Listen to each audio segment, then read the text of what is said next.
Yeah, good to be sitting here after a big win last week. Go on the road to Atlanta and get a win versus a talented team that just had played JMU really close. And love the way we played for the first 3.5 quarters of the game. Got to keep learning how to finish. We allow too much leaky play at the end of it's really in the fourth quarter. We were up 31-0 and didn't like the way we finished, but happy with how we started the game, how the middle part of the win of the game in all three phases. A ton to improve still, but happy with where we're at. We got a big game this weekend at our place, homecoming versus a very good opponent. With that, I'll open it up. We'll open it up now for questions from our media. For our media, please use the raise hand function and we'll call on you. We'll start it off with Billy.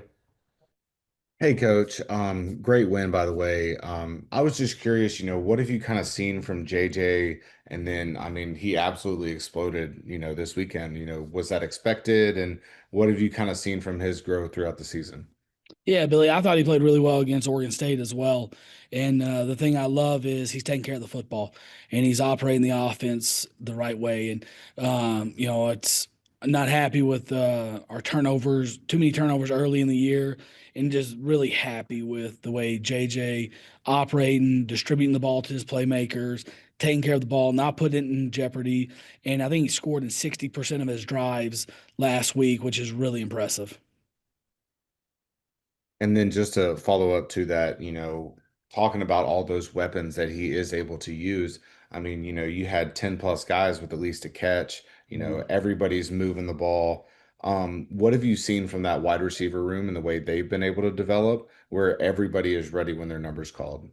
Yeah, it's a really good question, Billy, and it takes an unselfish group.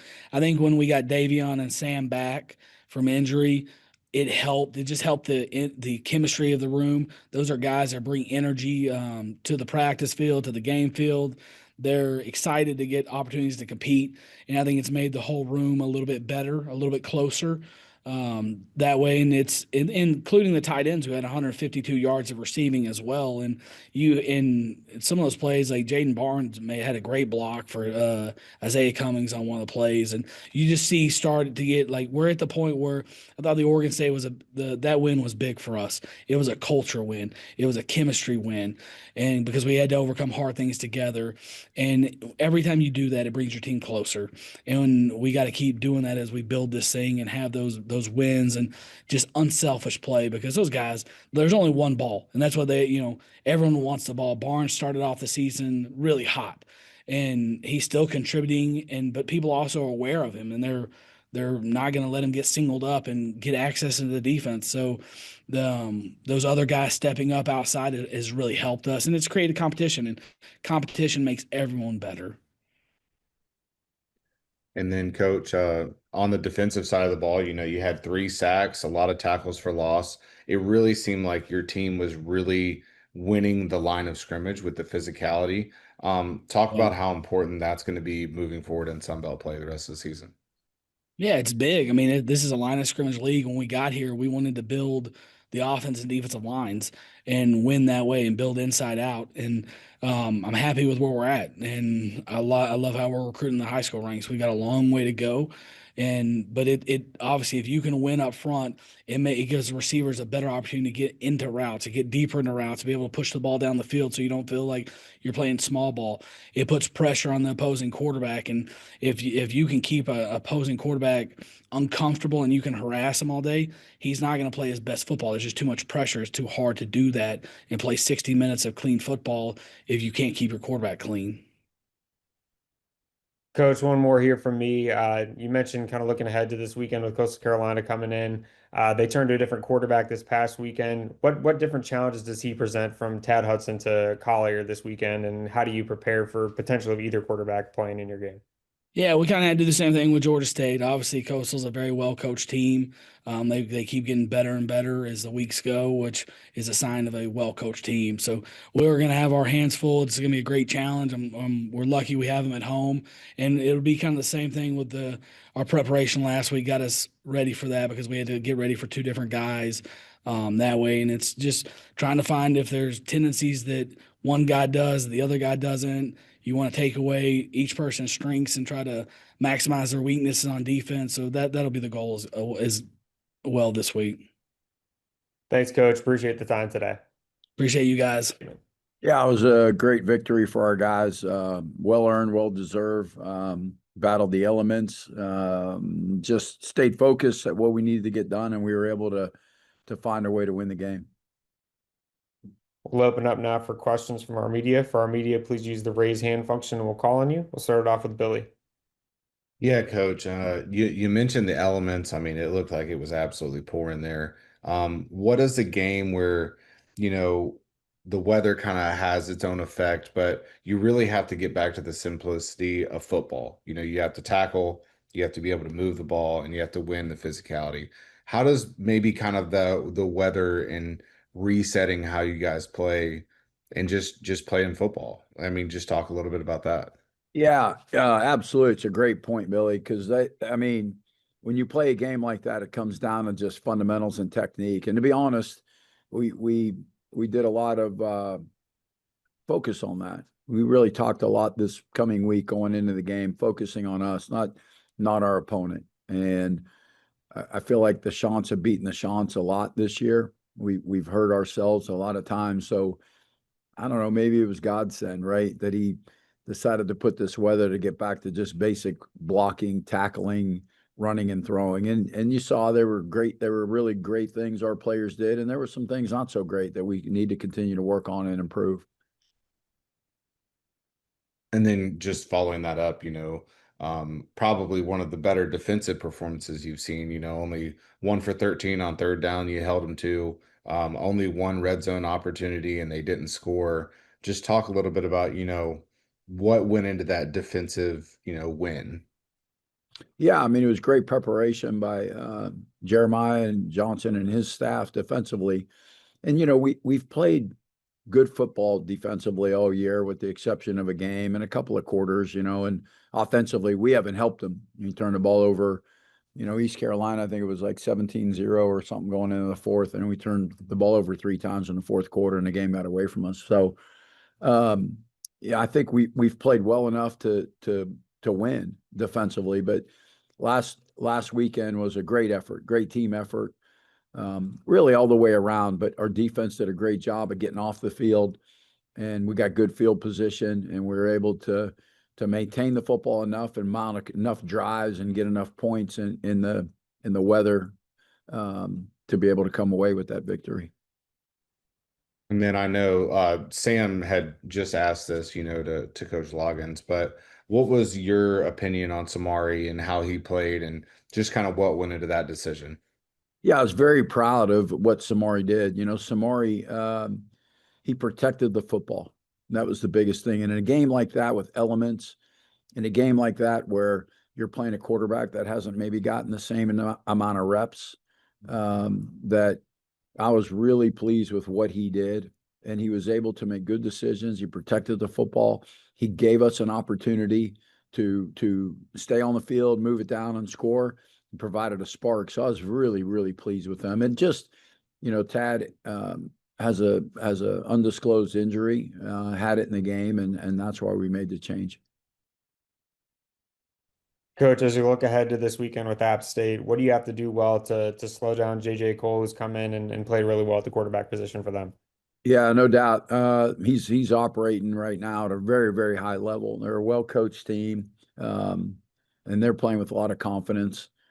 I think the biggest thing is they're going to complete some passes. We have to tackle. We got to keep the ball in front of us. When we get opportunities to harass them and make them uncomfortable in the pocket, we have to do that. We have to, anytime a guy can get comfortable back there, he's got a greater chance to pick you apart. So we're going to have to harass them, get them to move off the launch point a little bit. And we got to cover, and make them challenge, we have to be aggressive in the back end and challenge all the throws. Thanks, Coach Beck. We appreciate the time today. I appreciate it, Sam. Yes. Obviously, disappointed with the loss. Really it comes out to really how we started the game. Regardless of the conditions, the rain or the wind, it doesn't matter. It's a football game, and you've got to be able to handle the conditions. And I felt like we were prepared to do that. But I think the penalties. First play of the game is a holding call, and it's 1st and 20. in the wind and the rain, and it really stalled that drive. And then you come out the second drive, and then again, you get a holding penalty, and now it's second 24. And those are really hard to overcome. We had third and 23, third and 24, third and 29. The first three drives, and then we get illegal hands to the face on a 10-yard gain on the third drive, and you're first and 25. So just really disappointed, in our start. That's not how we want to start. Is our first three drives in minus territory, first and longs, second longs, third and longs. I think we had 5 third downs, third and 18 or more, in that first half. But we're still in it. We're down 9-0, and then we give up a score there at the end, and then we come out in halftime, and we score. We move the ball, and we stop. I guess lack of execution. We ended that. And we started executing a lot better, and we were able to drive down the score and get the 2-point conversion, and then Coastal drives right down the field and really takes that momentum right back. And then we're playing catch up, in a storm that, I thought our kids fought to the very end. We did. We kept trying. We got down in there again and just didn't execute. I had opportunities, to make a couple plays and make it that one-score game, and at least try, an onside kick there at the end to give ourselves an opportunity. But you got to give Coastal credit. They played well. They handled it. They made the plays when they needed to make them, and and we didn't. So at the end of the day, that's this league. It's who comes to play. Who plays for those 60 minutes that wins the football game. We'll open it up now for questions from our media. For our media, please use the raise hand function. We'll call on you to ask those questions. We'll start it off with Billy. Hey, Coach. I kind of just talked to Coach Beck about this as well, but what is kind of the mindset when you're playing in the elements like that, and it kind of shifts things? We've talked a lot about your run game, but obviously, they bring in a new quarterback, and he adds a completely different element to their run game. Just talk about how the weather can play a factor in getting the game back to its simplest form. It really does. It comes into really field position, ball security, whether you're getting takeaways on defense or protecting the ball on offense. It really comes down to those field position and ball security, and just staying ahead of the sticks and executing those third and fourth downs to keep drives going, because 15-mile-an-hour winds, rain is not ideal for any throwing game. But when you start the first three drives of the game with penalties that put you in minus territory, where we're on the minus 15 or we're on the minus 12 in that rain and wind, you're giving yourself two negatives. You're losing field position, and you're giving them those yardage, and you're putting yourself in hard to manage third and 20 pluses, multiple times, 5 times entirely in the first half. That, just, we get an 8-yard gain and we get a block in the back, and it was legit second 25 instead of second 2. So, but to go back to your question, it comes down to field position and ball control and executing those critical downs. And they did. I give our defense a lot of credit. Now, they drove down and we gave up 3 field goals. They were in the red zone, and we bent, but we didn't break, and we were forced field goals. And it's second quarter, it's 6-0, a touchdown. We take the lead, and we've started about as bad as you can start the first 3 drives of the game. Yeah, and I mean, you kind of took my question from me. I was just going to ask you to follow up on that. What does that say about your team, the bend don't break mentality, where you guys were still in that game despite you know the the score line or whatever, A you guys were horrendous still in start. it. Yeah, it's I love this team. We've got tough kids. We've got kids that believe, and we got kids that'll fight to the end. We've got to clean up our execution, and we've got to play complementary football instead of, you know, we're giving up field position, we're putting our defense in a bad situation, we're backing it up. I mean, that was non-complimentary football, and that doesn't work. It doesn't win, and you're not going to be successful. But I'm proud of our kids. We'll continue to grow, we'll continue to get better, and we've got to get prepared for a really good Troy team. Let's jump over to Adam.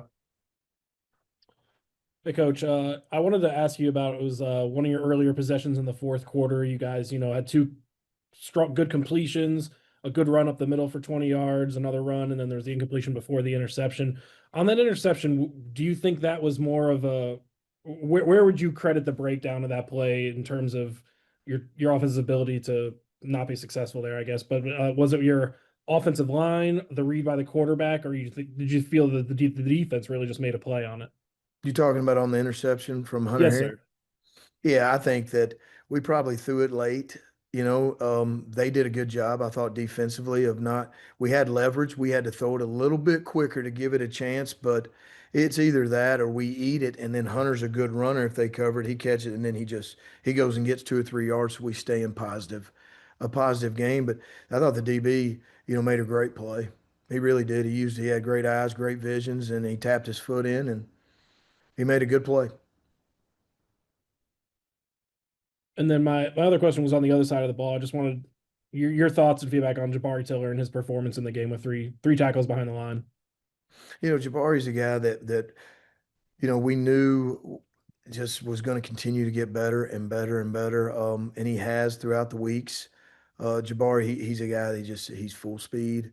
He's tough. He's physical. He's relentless. And he just loves playing football.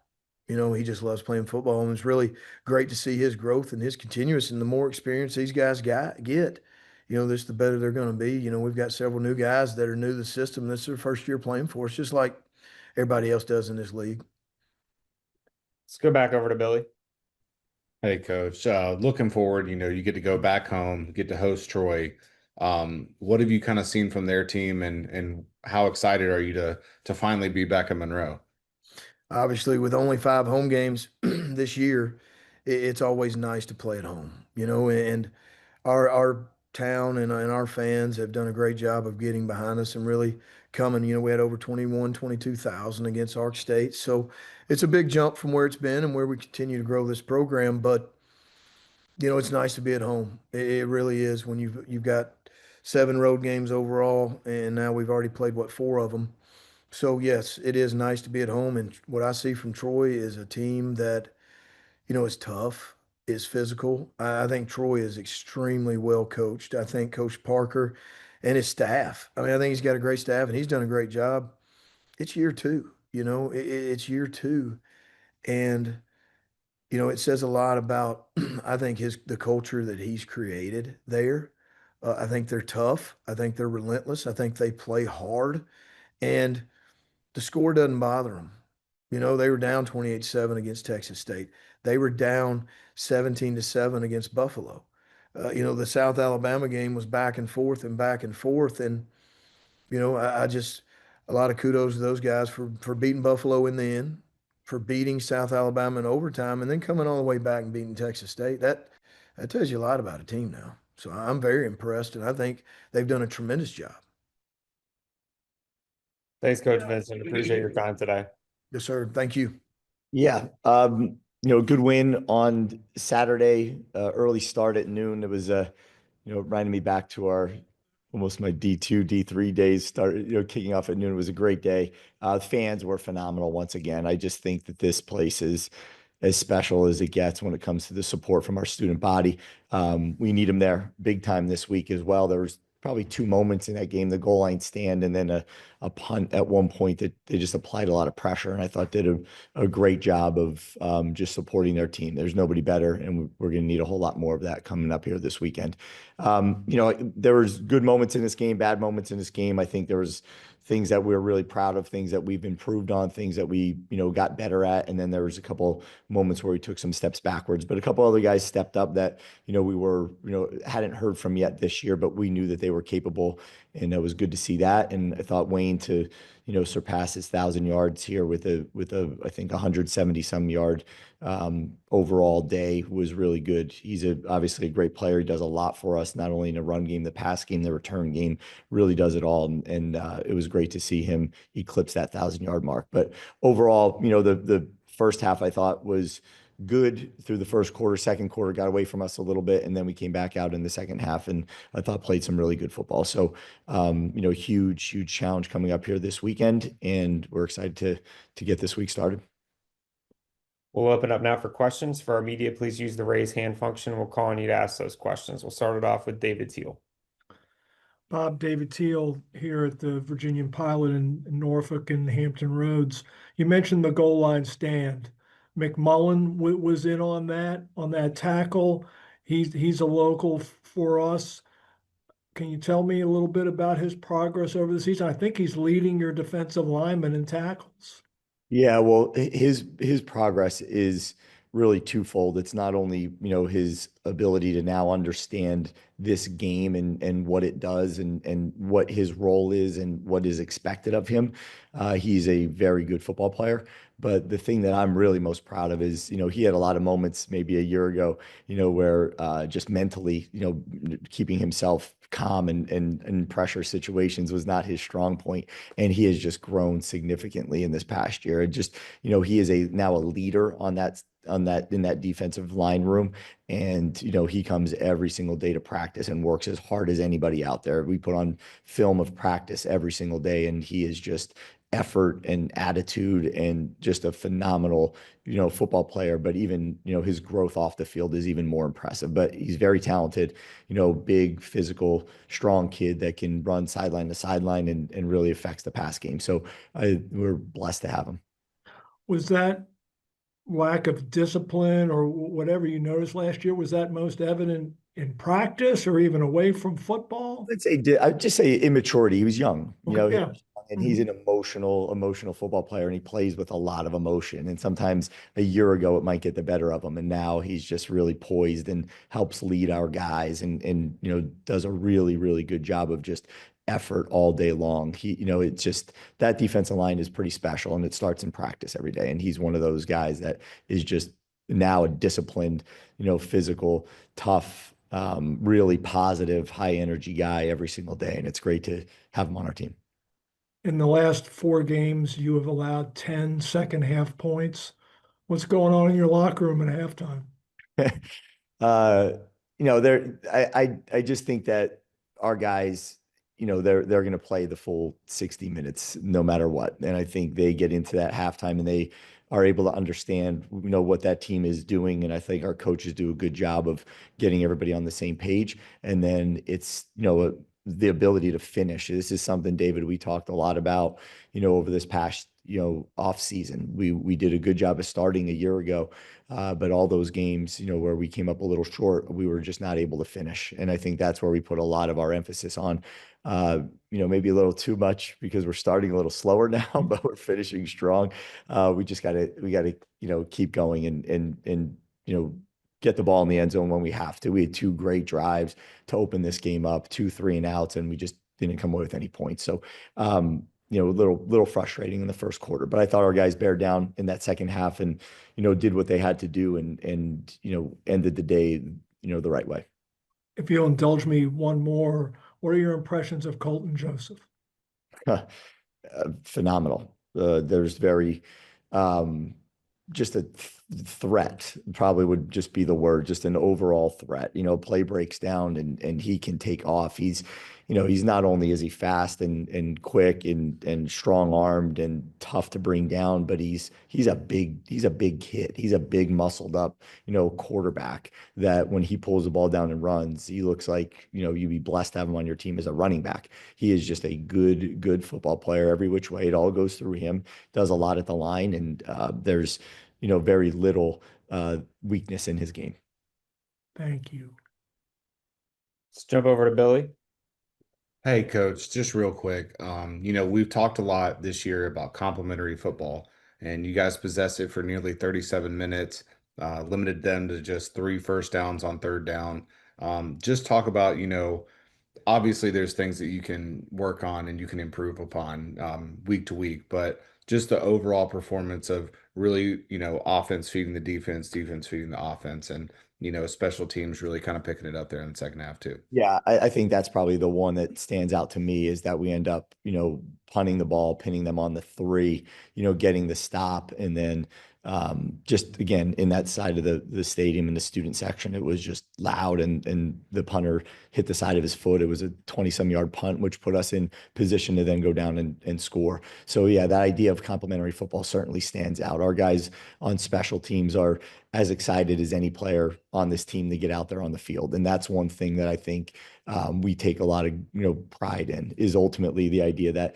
nobody came here to be a gunner on punt, and nobody came here to be a 2 on kickoff. Nobody came here to do those things. But at the same point in time, if you can dominate that assignment and your responsibility, there's a good chance you're going to get a promotion. And we've seen a lot of guys, be able to do that. And honestly, it starts with our scout team in practice on special teams. We had a couple young freshmen out there on the punt rush team past weekend, just because of how much of a great look they give us every single day. So I think that it is truly complementary football, and at moments, and then there's other moments where one side picks up for the other. We have those turnovers, but all 3 of them lead to no points, and that's the defense making up for the offense. And then at some point, they go down and score, and now here comes the offense going back and scoring. And that is what this game has to be about, is nobody points fingers. They just get excited to go out there and have their opportunities. And when their number's called, they're excited to make a play. And I thought they did enough of it on Saturday. We need a whole lot more of it, coming up here this Saturday. Thanks, Coach Chesney. Appreciate the time today. Yeah, thank you. Big week this week, playing our in-state rival. Really looking forward to traveling to Statesboro, preparing this week for a tough opponent. Everything kind of offensively runs through J.C. French. He's an outstanding quarterback that possesses running skills, has very quick release. He has really good receivers, and Camden Brown and Cobb and the backs really run hard. They're hard to tackle, and the offensive line is very solid. Then they're very multiple on defense. They mix it up, play a little 3 safety looks along with some 4 down things. I think the 3 safety things come from some of their D-line injuries, but I've been knowing Coach Bailey a while, and he does a good job of mixing things up, bringing pressure, and they're well prepared in special teams areas as well. So we got to put our best foot forward in all 3 phases, try to play a complete football game, embrace the atmosphere, and try to play our best on Saturday. We'll open up now for questions from our media. Our first questions will come from Brady. Yeah, I guess first off, back on the game on Saturday, did you seek or get any clarification on what ended up being the decision with that punt that was not a muff on the field you thought was going to be a muff? Yeah, we turn our calls in, so we'll get that back later today or tomorrow by the latest. So I'll get definite clarification on that call and several other calls in the game.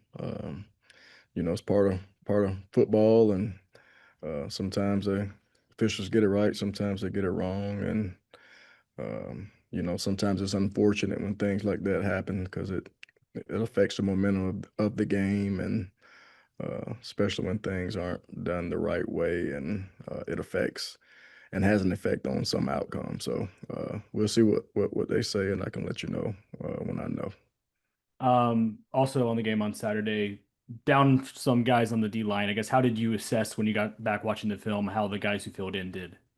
Yeah, I thought Alex Mullings, Richard Kramer, Bishop Thomas starting, Jabril Rose Nelson getting the start. I thought those guys played solid, hard to sustain for 4 quarters. So we still need more guys to step up and embrace, the role of what they're getting during the week, and can't have lapses in our defensive strategies and implementations on what we're trying to do.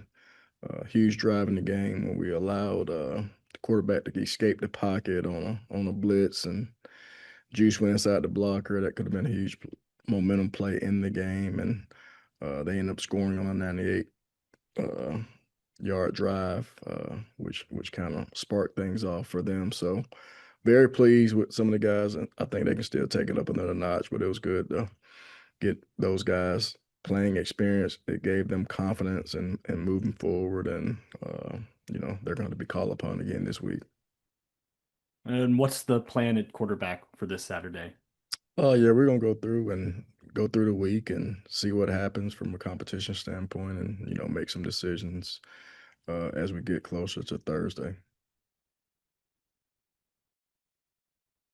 Let's go over to Adam. Hey, Coach, I thought App State really challenged you guys in your defense, your secondary in the pass game. Was that something that you guys were able to get your hands on a few balls, break up some passes, but they still proved to be pretty effective? What was some of the things that you felt they did really well and that your defense might need to work on after that performance? Just eye discipline and leverage. Some of the receivers were outside the divider, and we didn't maintain leverage. A couple of pass interference calls aided one of those drives. They had completed a really good ball on a high route by the tight end and a tight end screen, but ultimately, and they made a hell of a throw on the inside fade. But I thought our guys did okay. We got to get more pass rush in those situations, and not allow the quarterback to be as comfortable as he was on some of them throws. But I thought our defense did a good job of stopping the run, the game, and we just got to tackle better and play with better leverage and execute the call overall. Thanks, Coach McGee. Appreciate your time today. Thanks. Yep. Crazy game. Unfortunate that we lost. We've had two of those back-to-back weeks, so we got to find a way to finish games. And super disappointed and super frustrated with the way the last 2 weeks have gone. We had this last week, we had almost 600 yards of offense and no turnovers back-to-back weeks. And usually that's a recipe for a win. 300 yards rushing, and you're up 28-7, and just couldn't close it out. So we got to just get better and find ways to finish ball games. Questions? We'll open up now for questions. We'll start off with Matt Gerard. Hey, Coach. Obviously, tough loss, but you talked about after the game, finishing games. You guys have to finish them. How do you address that now after you've seen the film and everything? How are you going to go about that this week? Yeah, I think we got to get just a 10% better on defense, and we got to make a couple kicks, and we're sitting here 2-0 in conference, but that's what it could have, should have talked. So, we got to finish games on offense too. We had an 8-minute drive, and we kicked a field goal to go up 8 instead of scoring a touchdown. So it's really, team losses in all three areas. We just happen to be playing really well on offense right now. So it's, fingers get pointed at other directions, but it's all a team loss, all three phases and coaching as well. So let's go over to Jacob Rodriguez. Yeah, Coach, you mentioned the back-to-back losses. Obviously, that creates a lot of noise, stuff like that around the program. Just how do you think your DC and your staff on that side of the ball has responded? And do you think the criticism's fair? I know they're not wavering. I know, we're all going to work, and I'm doing everything possible and that I can do to make sure that we start playing better, really in all three phases. And, that's part of it. We've created expectations around here where there wasn't before. And so, we have to win these games, and, it's really up to us as coaches, and then the players got to make the plays, but we got to put them in better situations. So we're working extremely hard to make sure that we get it corrected. Let's go to Caleb. Coach, obviously Jaden Rios missed last Saturday's game. How important is it to get him back, and how close do you think he is to returning? Yeah, it's huge. Sometimes you don't realize how good of a player is until he's not out there. So it'll be big to a new guy like that, a transfer that, we don't have a ton of experience with, but he was playing really well before he got banged up, and he was available in the game on Saturday, and but he's 100% now, so he'll be ready to go. Let's go back to Matt. Coach, specifically talking about Marshall, they have a pretty good rush defense. You guys have a good rush offense. What have you seen out of them? What are you going to have to attack? That's those areas. Yeah, the head coach called the plays this week and slightly different, but I think they are who they are. I think they're one of the better coach teams in this conference. I got a ton of respect for what they do over there, really on both sides of the ball. We're a very similar outfit, just we do it a little bit different. Just have a ton of respect for those guys. Obviously, going on the road is going to be tough. They had a big win versus one of the premier teams in this conference, so we have to we got to find a way to get a win on the road, get back in that win column. Take another one from Jacob. Yeah, Coach, can you just talk about Greg Burrell and his development to this point of the season? Yeah, man, he's really stepped up. Sometimes with those transfer guys, it takes them a little bit. We had a crowded backfield. You start the year with Link and TB, two guys that have been here for a long time and had production with us. You got Jenkins, that's been super dynamic in the return game, and you got Greg Burrell, who's 6'1", 6'2", 220 pounds and running extremely well. It's just you're trying to even out the touches and for preseason and kind of figure out what that looks like. Make sure you're staying healthy. TB goes down, and that kind of opens the door for Greg to really just get more touches. We always knew he was a really talented player, really good player. Sometimes and it's hard to find your role and mentally. So I think he's stacked 2 really good weeks of practice together. And I said pregame, I saw him, in the pregame run, I saw him make a cut, spin. And I turned to Coach Shu and I said, "Hey man, we got to get this guy the ball a lot today. He's feeling it." So, sometimes that's the way it goes too, as coaches and players. And he's dynamic with the ball in his hands. He's probably the best special teams player we have. So, just super excited with Greg. Let's go back to Caleb. One last thing on Jaden, Coach. So he was available Saturday. Was holding him out just precautionary, just in case? Yeah, just didn't practice all week, so it's hard when you don't practice to go out there and he got some walkthrough stuff. He got some low tempo stuff, but when you don't practice all week, man, it's hard to go and it's just not fair to the player to put him out there when he doesn't practice and then expect him to go out there and perform. So, we feel like we have other good DBs and, they've played well in the past, probably not our best game, in the secondary, obviously. So getting Jaden back will be a huge boost for us. Thanks, Coach Kinne. Appreciate your time today. Yep. Thank you. Yeah, credit Coach Huff and Southern Miss this past Thursday for a great college football game and coming out with a win here in Statesboro. Anytime you play a really good team in this league, you're going to have to put 4 quarters together, and we did not do that. We had a nightmare second quarter. I love how our team bounced back in the second half. It's how we expect to play. I thought our kids gave a lead effort, but did not have a lead execution until the second half, and got close. But in this league, you don't put 4 quarters together. Close isn't going to be good enough. So credit to them. Exciting time for us this week. Get to play Georgia State, in-state rival, in the Georgia Rose Bowl. It's produced a lot of excitement through the years being able to have this game, and we're looking forward to having it in Statesboro in a whiteout game for homecoming. And with that, I'll take any questions you got. We'll open it up now for questions from our media. Please use the raise hand function. We'll call on you to ask those questions. We'll start it off with Billy. Hey, Coach, you kind of hit on this a little bit in your opening statement. That second quarter, it just really looked like, Braylon was reading everything right. He was making the throws on the money. How do you kind of slow a guy down like that and take a guy off of his rhythm that really just seems to be in the flow of the game?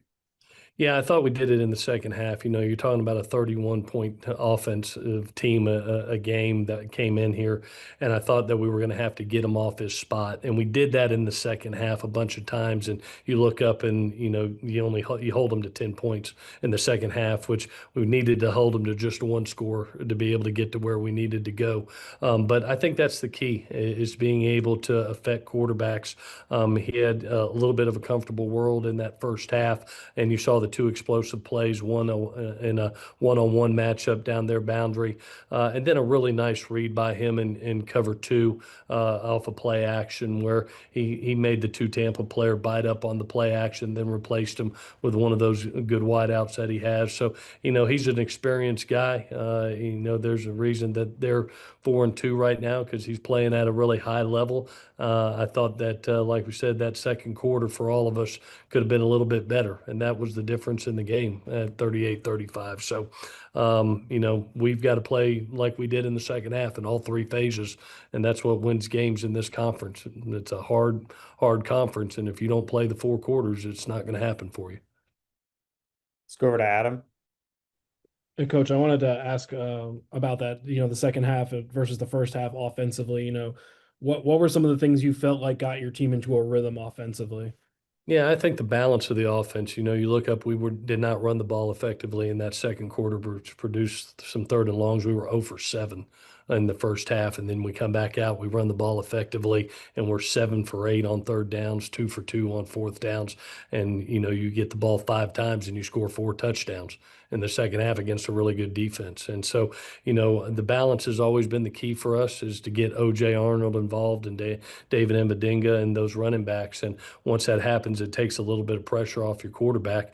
And all of a sudden, instead of 3rd and 10s against guys that do a really good job at sacking the quarterback, now it's 3rd and 1 to 4. And that's a lot more manageable situation, and you can be a lot more effective. So I just thought that balance helped us out a lot, Adam. Let's go back over to Billy. Hey, Coach, on the defensive side of the ball, Brendan Harrington was all over the field. Just talk a little bit about his development and, where you've kind of seen him grow throughout the year. Yeah, there's a reason there's a C on his chest. He's a leader of our football team and in a really big game for us. I thought he had his best game of the season and going to need to do that in the second half of the season. He played like a captain. He motivated the guys like a captain. I thought Coach Bailey did some really nice things in that game, mixing up, some odd front with some 4-down front, and trying to keep Southern Miss a little bit off balance. I thought he really did a nice job in the second half with that, but Brendan's one of those special guys. You smile every day you get to come to work because you get to coach that type of guy as a player and as a person. So I'm enjoying 6+ more games with him. I'm going to miss the heck out of him once he's gone. Go ahead, Adam. Yeah, Coach, I wanted to ask, turn the page to this week. You guys are back at home, rivalry game, Georgia State, division game. Both teams really hungry for a win. What's it going to take from you guys, and what are some of the things you're going to have to do really well in order to come out on top? Yeah, one, I think offensively, you got to look at their two quarterbacks. I thought Cam had a really good second half in the game against App State, really came in and did a nice job. He created 20 points there in the second half. I've seen TJ Finley firsthand at Texas State when he had a hot hand. So they got two dangerous weapons at the quarterback position. I think you got to first slow them down to be effective. And then, it's unfortunately for Dell, and I think for us too, there's been a lot of injuries on defense, especially in their defensive front, which has had to make them kind of change their identity from game one to where they are now. I thought they played a heck of a game versus JMU defensively. We witnessed JMU 2 games ago and how effective that offense is. They really did a nice job of keeping their offense in the game, and I thought they did a heck of a job in the first half of that game. Caught a really bad break on the punt return, not getting called, as a turnover on the 2-yard line, but they held up and gave their offense a chance to get back in that game. And so Dell's a great coach. He's been a friend, been a teammate. He's one of the better ones in college football, and I know he's fighting like heck, just like we are to get try to go 1-0 this week. Coach, what does it say about JC and his growth and his leadership that he was able to kind of overcome the 2 early interceptions in the first half and lead you guys on a nice comeback bid? Obviously fell short, but had a great second half, like you said, 4 out of 5 drives with a touchdown. So what does that say about his leadership and his growth this year as a veteran quarterback for you? Yeah, Sam, I don't know if he does that last year. to be honest with you. I think there's so much more maturity that he has right now. When things weren't going well in the first half, and you're sitting there at halftime and going, okay, maybe it's just not the starting quarterback's day. Just like a pitcher, maybe you got to go to a reliever. But wanted to see his courage and see how he stepped back out there in that situation. And this year, now having 19 games under his belt, took a deep breath, rallied the guys around him, and said, hey, let's go do this one drive at a time. And, came extremely close to pulling it off. And so I thought it spoke volumes to his poise and his maturity and how far he's come. Now we just need him to put 4 of those quarters together and make this offense elite. Thanks, Coach Helton. Appreciate the time today. Appreciate it, guys. Hail Southern. Yeah, kind of getting ready to start Western Division play. The next 6 are all going to be division games. Coming off of a tough road loss at James Madison. The reality though is that we're playing a lot better. It was a good football game against a really good football team. And I think right now you gotta continue to fix the things that got to get fixed. But we've talked from the beginning of the year. It's about playing really well in the second half of the year, and we're playing a lot better. Defensively, it was good to see us getting back to flying around, playing our type of football. We're physical. We tackled a whole lot better, communicated a lot better, and really kept our team in the game on defense. Created a bunch of turnovers. Offensively, didn't run the ball very effectively, and I think a lot of that has to do with James Madison. No one has been able to do it. But the positive things, earlier in the year, if we couldn't run the ball, we couldn't move it. So we were able to generate some explosives in the pass game. We were able to create some plays down the field, and certainly give ourselves, put ourselves in position to score. Numerous times, didn't finish a couple drives that we should have and needed to. But the team's got a lot of fight in them. We've come a long way from week 1 where we were playing really poorly as a football team to where we're playing a lot better. Just lost to a good football team. And we got to get, you got to pick yourself up off the mat and you got to get ready to go because Southern Miss is playing pretty darn good too. They're playing good defense, veteran quarterback, on offense, 9 out of 11 starters are seniors. They're a veteran football team, and that they're hot. They're on a roll. So we got to get ready to go and, try to go 1-0 in the West this week. We'll open up now for questions from our media. Please raise your hand and we'll call on you to ask those questions. We'll start it off with Adam Miller. Hey, Coach, Lunch kind of ran into a defense that's really good at holding teams to low yardage totals. I think they've held 6 straight opponents under 300 yards of offense, but it seemed like they were really doing there was a concerted effort to keep Lunch in front of them. Even with the pass rush, they get behind, but then they'd rally to, kind of reduce his ability to use his legs in those situations. But I felt like they really kept him in front of him. What do you think was maybe the challenge even when in doing that for Lunch and making decisions on whether to tuck it or get rid of the ball? I thought he did a good job. That's a tough team to get your first start against. We've had 3 different quarterbacks this year make their first college start. As a coach, that's always a nerve-wracking deal because that's a different scenario to go into as a starter and have to go play. I thought he did an outstanding job handling it. We had a couple runs, man, that were really close, quarterback runs or even, running back runs, but he had a couple of them. That he's about to pop it and someone grabs him, a hand comes out of nowhere, on the back block where we don't keep it secured. They're a good team. We knew that going into it. I think their run stunts, everyone does run stunts. They are just very detailed in the way they do it. It's really well coordinated. The rush works really well with the back end and the throw game. Their safeties fits are elite. Like I said, it's one of the best tackling secondaries I've seen. Number 7, we got Lunch in the open field on 7 on their safety with a lot of space, and he gets them on the ground for +8. Most guys, that goes for about 60. It didn't. They play good football, and I don't know another way to put it. I have a lot of respect for Coach Chesney and for James Madison. We were excited to get to see it firsthand. Heard a lot about them, seen them on tape for a long time. Know they're a really good football team. And we got to go see it. And yeah, we know we still got some work to do to get there.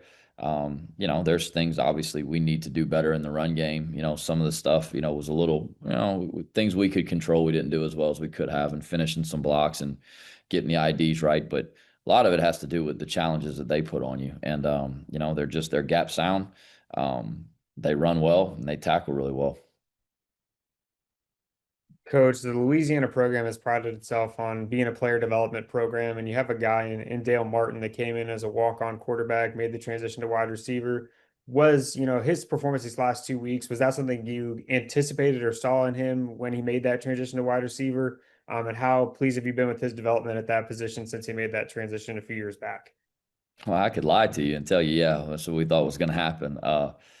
No, I mean that's the fun part about coaching. Like that's why you get into coaching is to watch kids develop and watch them grow. I mean, as players and as people, and you know, that's I don't know anyone who gets into it for any other reason. I don't get it. I mean, yeah, I mean, what a hell of a story, right? I mean, the guy walked on here to play quarterback. He's in a quarterback room with 7 other quarterbacks.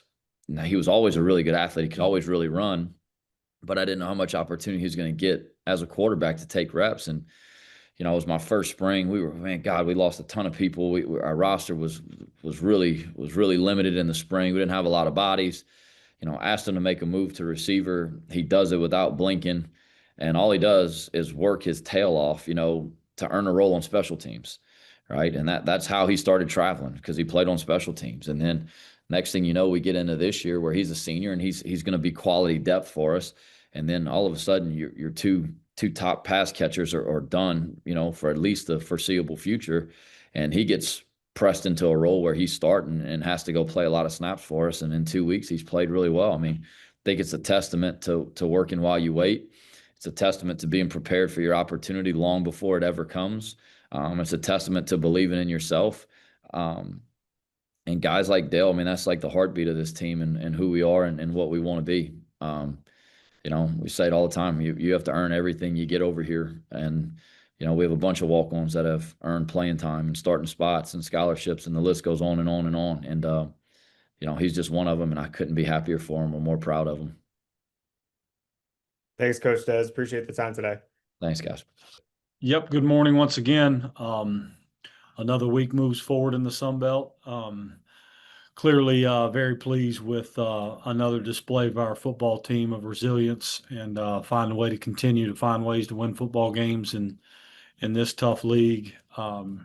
Just a tremendous effort in all 3 phases, really, to go on the road on a homecoming environment and come away after a deficit of 28-7 to continue to find ways to play and close the gap and get it into overtime and finish the football game. Proud of our guys, proud of our staff. Certainly got plenty of things to fix, but as I've said to our team and publicly, it's certainly better to fix those things when you're winning as opposed to losing.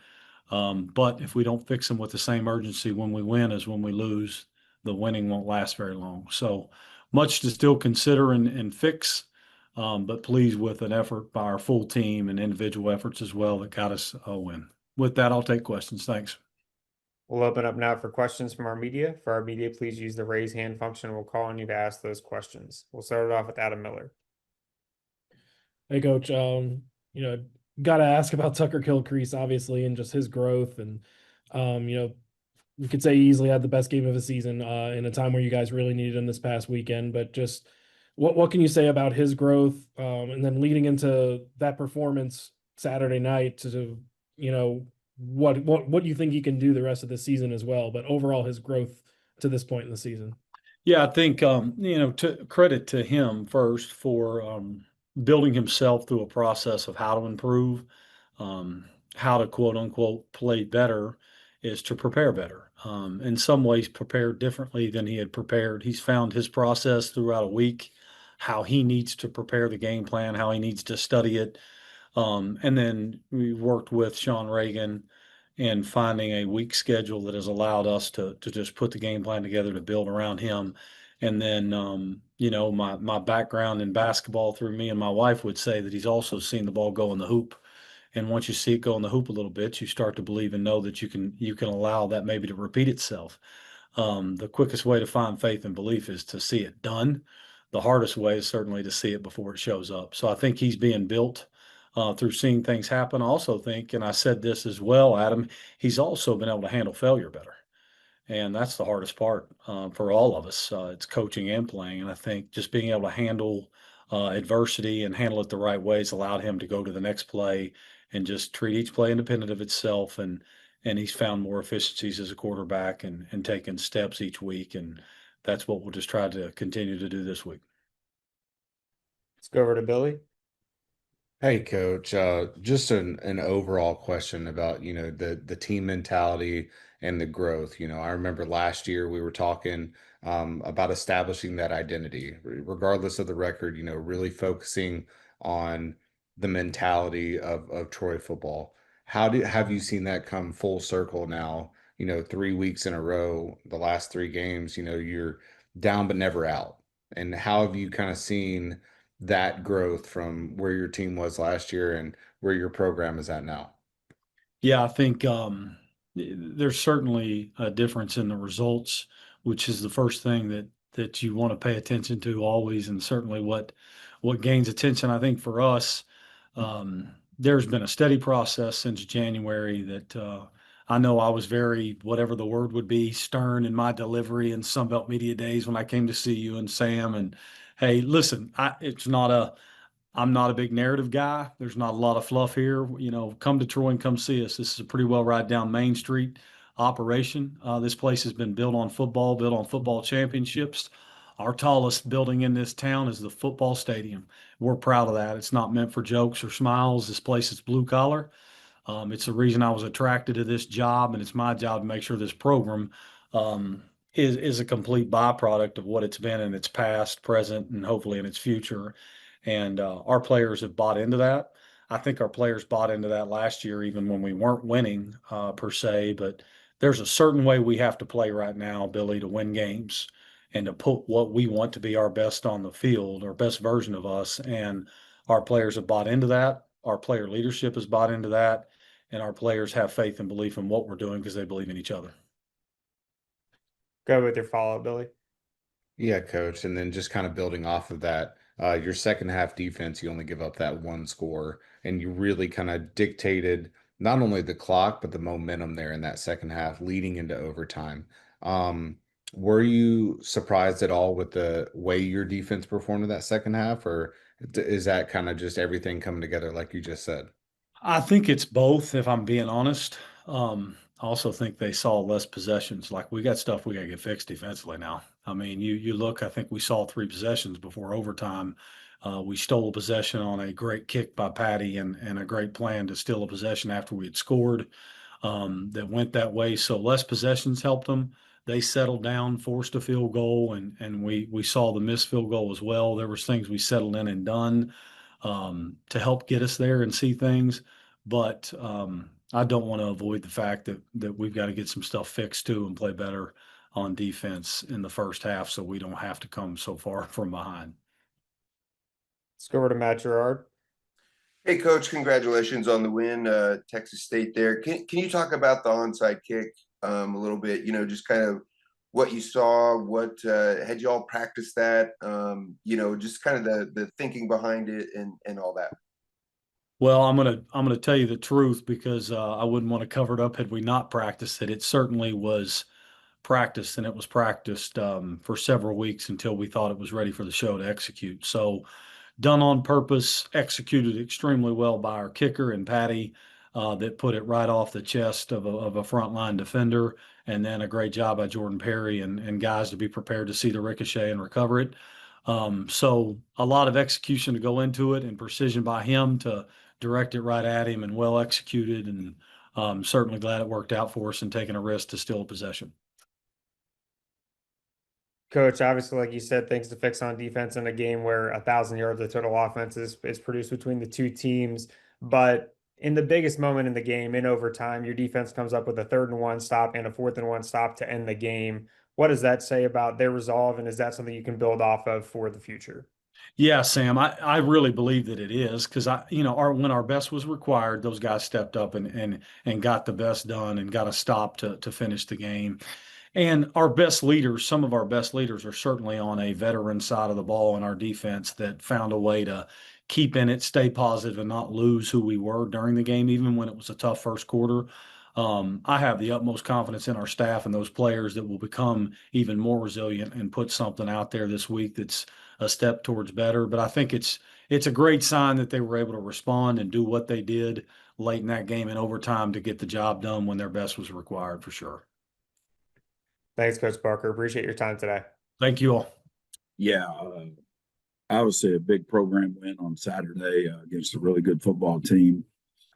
And you know, it was a dominating win. I mean, all three phases of the ball played really, really well.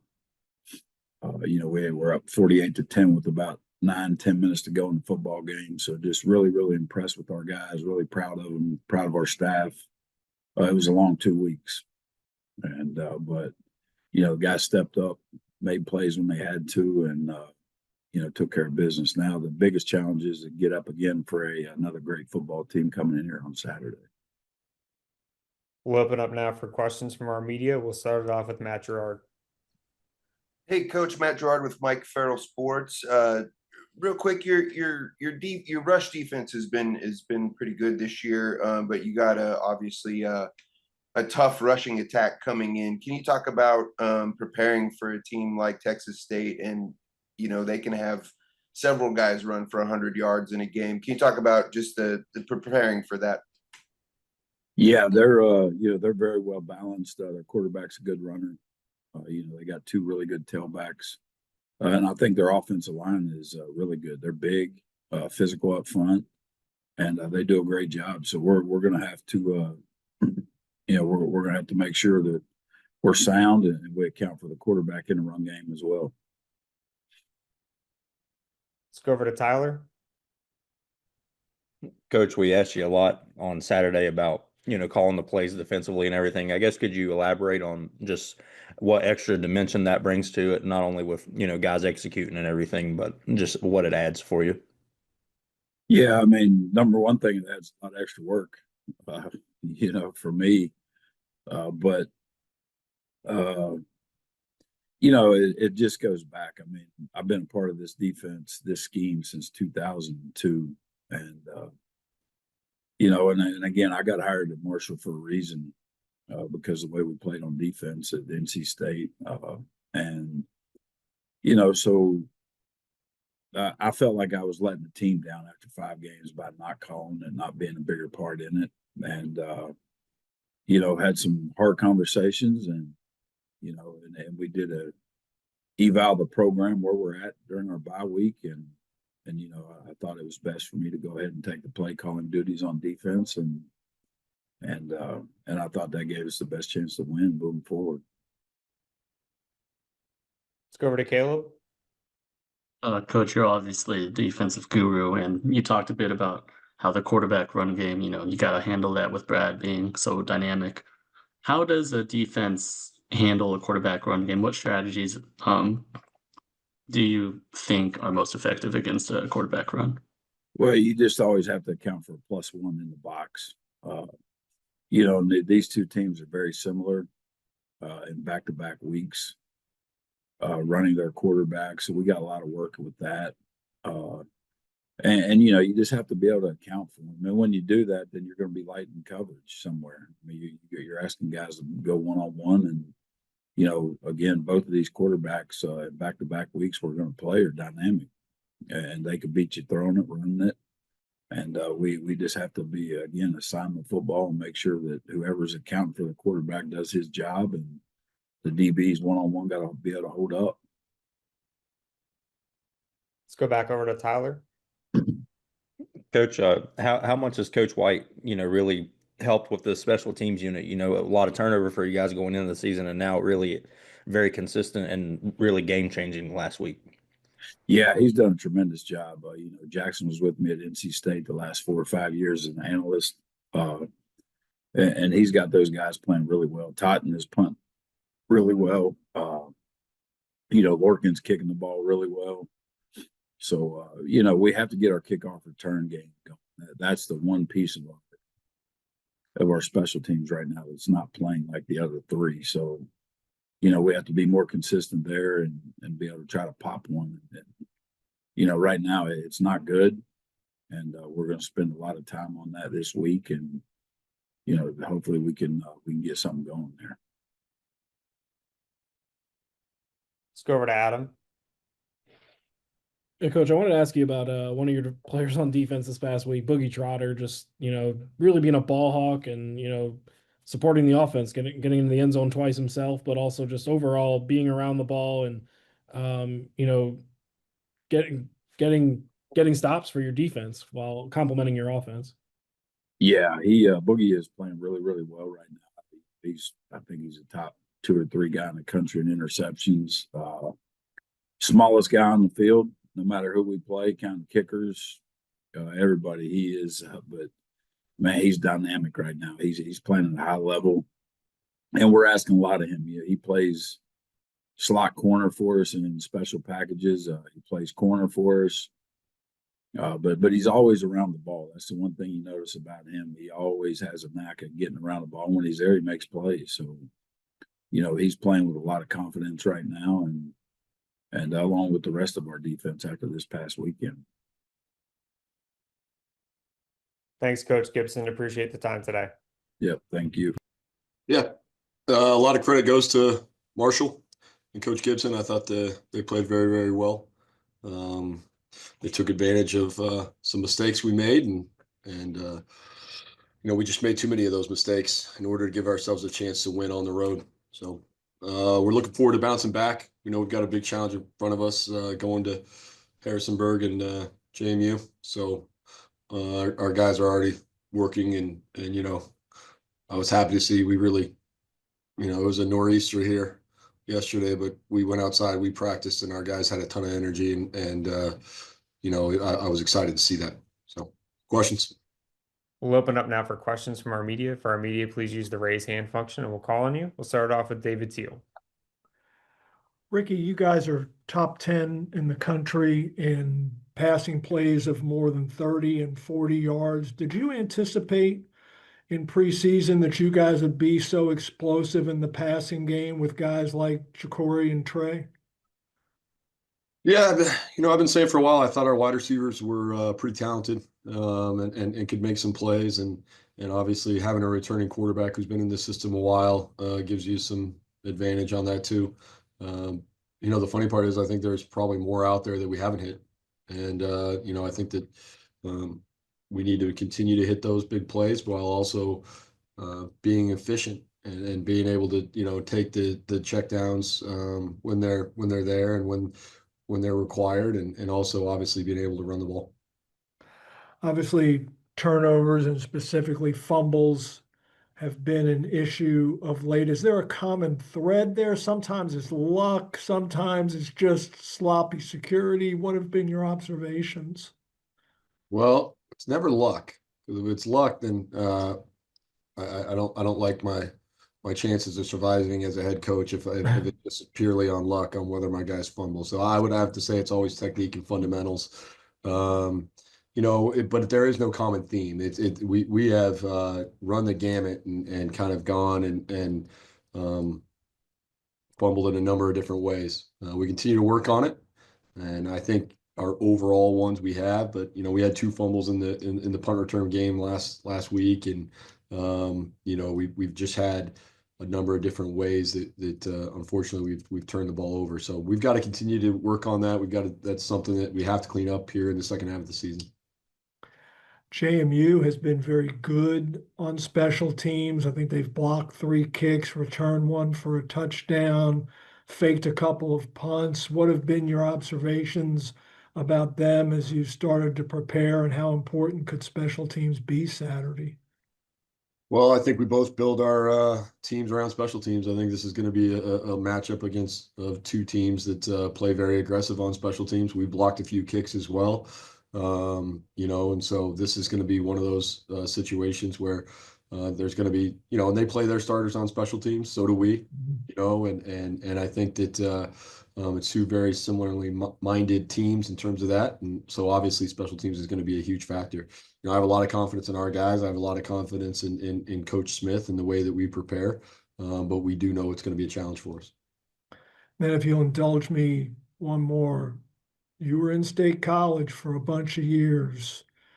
Are you surprised at just how fast things happened there. I was surprised that they would let a man go who has won double-digit games 6 times out of the last 9 years. Yep, sure am. So I know what type of man he is. I know the type of care that he has about people in his program and that really and that university. And I also know that the loud minority is exactly that. They are the minority. And there is an awful lot, hundreds of thousands of Penn State fans who hold James Franklin in very much esteem and are incredibly happy with what he did to return, their beloved university to glory. And I think that there's a lot of people who are hurt by maybe how fast this went down, because that place has always been about loyalty, and that place has always been about winning with honor, and things maybe college football has changed a little bit. I was just going to ask you, what does this say about the state of the enterprise right now? I think the state of the enterprise is we all know that it is a business. But I'll tell you this, and I know the next guy who comes on after me, who obviously everyone knows is a friend of mine, and I know to be a great man as well. But we as coaches and the coaches in this league, and I will say this very, very confidently, the coaches in this league are going to continue to care about their players and not worry that this is a business. We're going to continue to do things to try to win games the right way. We're going to do whatever we got to do to put our kids in the best position to succeed. We all understand that this is a business, but the men I know who are in that room with me, in those coaches meetings, those are some of the best men in this country, and I know that every single one of them is going to continue to honor this game by coaching it the right way and caring about our players and caring about their development as men as well as football players. Thank you, Ricky. Let's go over to Adam. Coach Rahne, I wanted to ask you another question about, going into this week's matchup. You guys have done a good job moving the ball all this season. James Madison, I think, is 6 straight games keeping teams under 300 total yards. So, the challenge that presents and the things your offense is going to have to do to be able to maybe break that trend and come out with a win in this rivalry game. Yeah, we're going to have to win our one-on-one matchups. We're going to have to play physical, and we're going to have to be detailed in our organization, but also our footwork and our execution. And we know we're playing against a really good team. Coach Chesney does a great job. Their defensive staff does a great job. Their players play with a lot of energy. Their coaches coach with a lot of energy. And it's going to be a huge challenge for us. And the way to overcome a challenge is by being extremely focused and focusing on, your details and fundamentals and matching, their energy with your energy and exceeding their execution. Thanks, Coach. Appreciate the time today. All right. Thank you. Yeah. Good to see you guys today. Obviously coming off of a different week, obviously playing Thursday, getting a chance to do some recruiting Friday, Saturday, back to a regular week this week. It's really good. Had a great showing down at a very tough place to play. I think I saw somewhere it's one of the top 5 places to play in the country. I totally understand why. I thought our kids did a really good job of battling on the road. In order to be successful in this league, you have to win on the road. We challenged our guys to play at an extremely high level. Hats off to Georgia Southern. They battled all the way down into the very end. I think they did an unbelievable job of continuing to fight. Our players responded in the necessary moments. Now we look forward to a really tough opponent coming up this weekend with ULL. Preseason Sun Belt West pick favorites to win it. A lot of players on that program that have won. Coach Desormeaux has done a really good job over his tenure of building and developing a lot of really good players. So it's going to be a huge challenge for us. We've got to get our mental disposition right and be ready to go play in another tough environment this weekend. We'll open up now for questions. We'll start off with Justin. Hey, good morning, Coach. Thanks for the time again.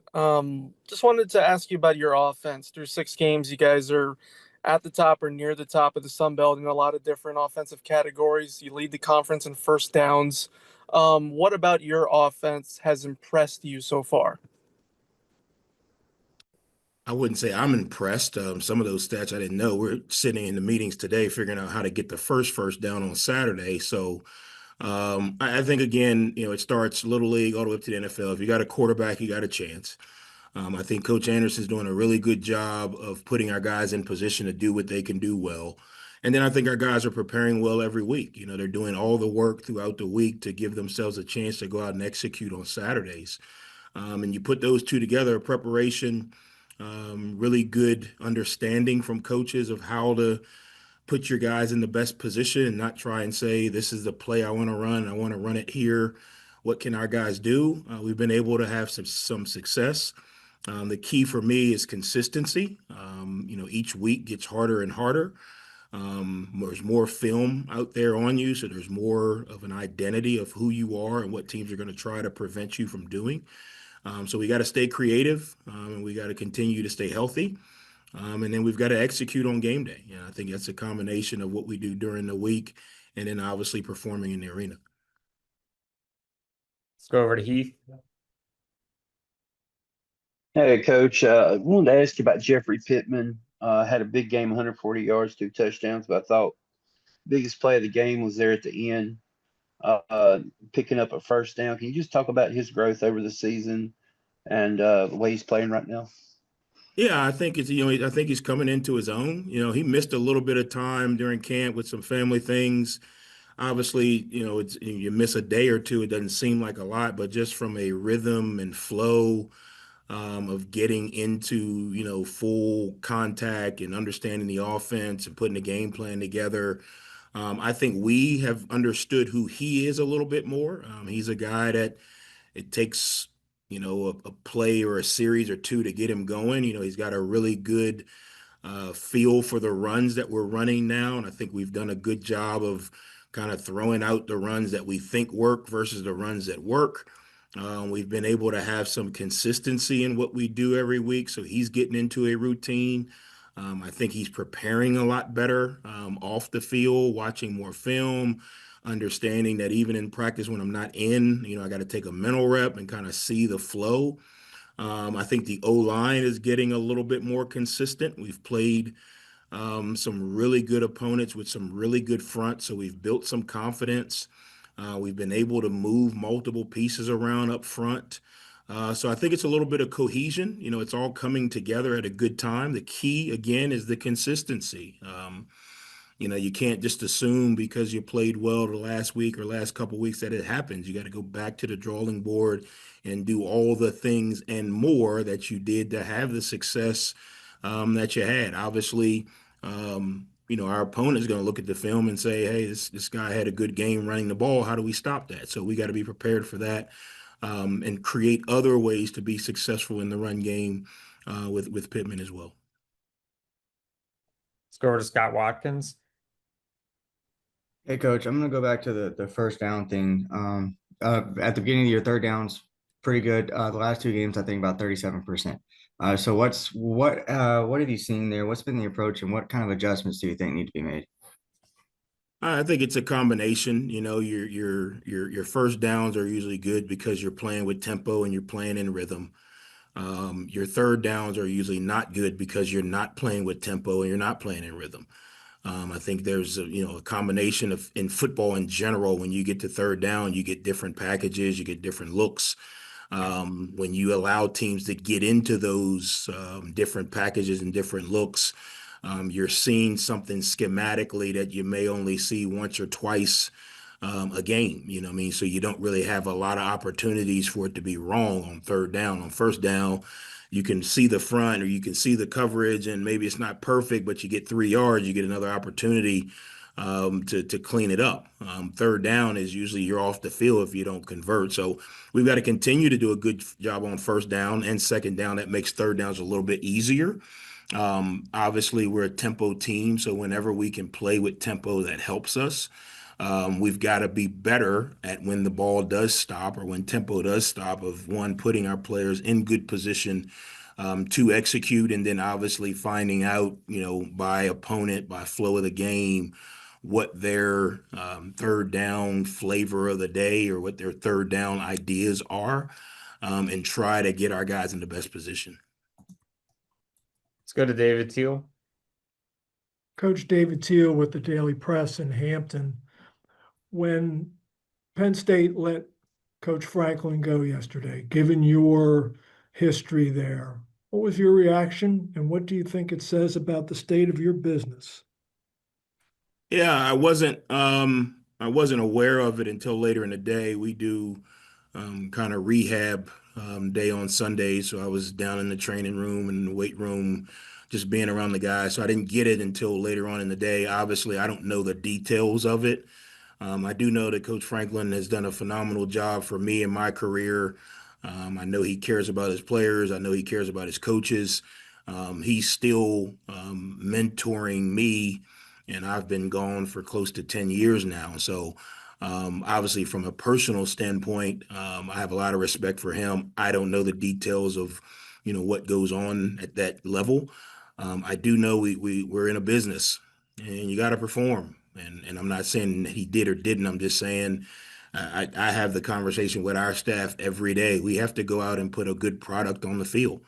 My AD, my board, the people that are above me that I work for have an expectation. So I've got to do a really good job of making sure that I meet and exceed that expectation. With that news coming out, it was just an eye opener to me, that you have to perform. So I kind of tightened my bootstraps and said, hey, we got to figure out a way to be as best as we can this week.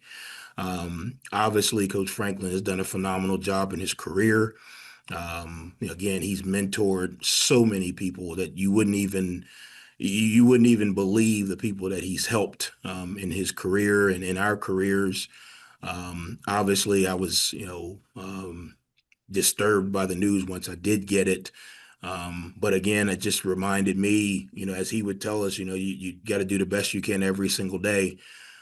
Because the more our business changes, the more, I won't say catastrophic, but the more eye-opening things are going to happen. I know he'll be fine. He's obviously one of the toughest mentally prepared persons I've ever been around. I know he's got a plan. But obviously it is an eye-opening situation for all of us in this business that the game's changing. The things that are being evaluated are changing. But as Coach Rahne said, we still have to get up every single day and come to work for the players in our locker room. We still have to make decisions that we think is best for our players' lives, not only for 4 minutes ahead of the time, but 40 years ahead of the time. So you got to find a balance. As a head coach, you can't allow the business to change you, but you have to change with the business and still keep your core values, what they are. Thank you. We'll take one final question from Justin. Coach, just looking towards this Saturday, what are your thoughts on this matchup against Louisiana? Yeah, good team, man. They weren't picked to win the West just by circumstance. It wasn't a lottery.